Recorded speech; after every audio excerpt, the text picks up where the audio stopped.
High guys, کیسے ہیں آپ؟ غالب میاں کے بعد اگر کسی کے ہاتھ میں، کسی شاعر کے ہاتھ میں اگر اردو زبان کی خوبصورتی کھل کے سامنے آئی ہے تو وہ فیض احمد فیض صاحب ہیں، جو کہ نظم کے بے تاج بادشاہ تو تھے ہی، لیکن غزل میں بھی ان کا کوئی ثانی نہیں ہے۔ اور آج ہم ان کی غزل پڑھیں گے تو آپ دیکھیں کہ ان کی جو ہے نا زبان کتنی خوبصورتی ہے اردو کی، جو وہ اس سے جو ہے نا وہ نکل کے سامنے آ رہی ہے فیض احمد فیض کے الفاظ میں۔ اور شروع کرتے ہیں ہم۔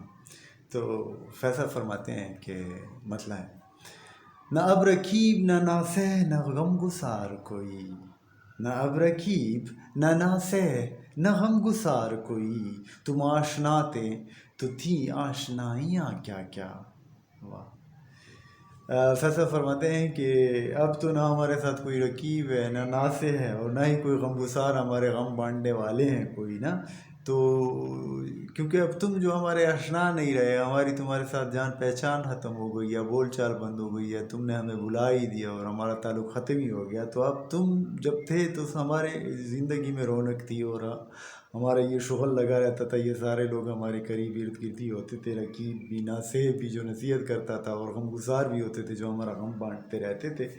تو اب تم نہیں ہو تو یہ سارے جو دوست تھے، یہ سارے جاننے والے تھے، وہ سب بھی ختم ہو گئے۔ ہاں، کیا کہتا ہے کہ فیض صاحب کیا فرماتے ہیں کہ نہ اب رقیب نہ ناصح نہ غم گسار کوئی، تم آشنا تھے تو تھی آشنائیاں کیا کیا، اور جدا تھے ہم تو میسر تھی قربتیں کتنی، جدا تھے ہم تو میسر تھی قربتیں کتنی، بہم ہوئے تو پڑی ہیں جدائیاں کیا کیا۔ کہ جب ہم جو ہے نا جدا تھے تو دل ہمارے بڑے قریب تھے، ہماری جو ہے نا وہ محبت تھی، اور اس کی وجہ سے ایسے نہیں لگتا تھا کہ تم ہم سے کہیں دور ہو۔ لیکن اب ہم اگرچہ کہ اکٹھے ہیں، قریب ہیں، ایک دوسرے کے ساتھ ہیں، لیکن ہمارے دل میں جو ہے نا وہ محبت نہیں ہے، تو اب قریب ہوتے ہوئے بھی ایسے لگتا ہے کہ ہم جدا ہیں۔ اور پہنچ کے در پہ تیرے کتنے معتبر ٹھہرے، اگرچہ رہ میں ہوئی جگہ سائیاں کیا کیا۔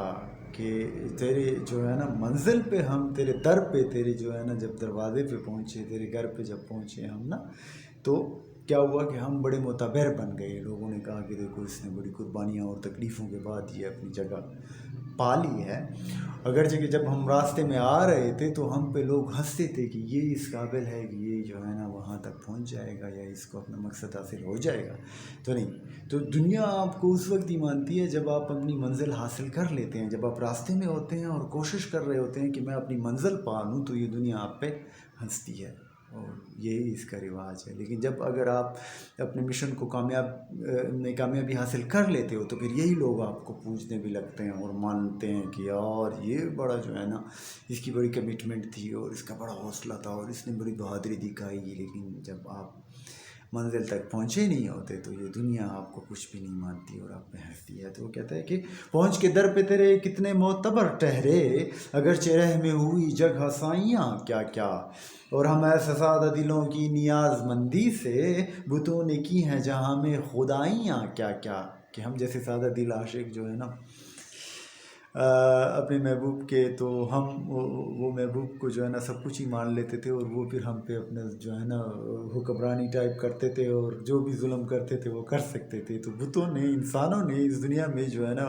خدائی یا بادشاہت کی ہے ہم جیسے سادہ دلوں کی وجہ سے، کہ ہم انہیں اتنا اہمیت دیتے تھے جیسے کہ محبوب کو دی جاتی ہے۔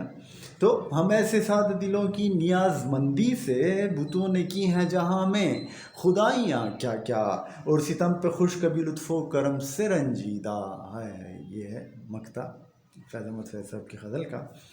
اور فیض فرماتے ہیں کہ ستم پہ خوش کبھی لطف و کرم سے رنجیدہ، سکھائی تم نے ہمیں کچھ ادائیاں کیا کیا۔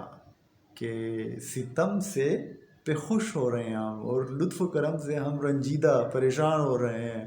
تو یعنی یہ عجیب طرح کا ہم بیہیو کر رہے ہیں کہ بھائی ستم پہ تو بندہ ناخوش ہوتا ہے نا، اور جو ہے نا اگر لطف و کرم ہو تو اس پہ خوش ہوتا ہے، لیکن ہمارے ساتھ الٹا ہی ہو رہا ہے کہ اب ہم تمہارے ستم پہ تو خوش ہیں، ہم کہتے ہیں کہ ٹھیک ہے ستم کرو، لیکن جب تم لطف و کرم کرتے ہو تو ہم ذرا پریشان ہو جاتے ہیں، یعنی ہمارے مزاج کو ہی تو نے عجیب سا بنا دیا۔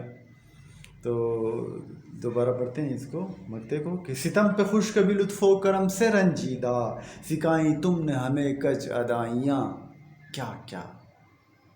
لو you. Faiz Ahmad Faiz the great.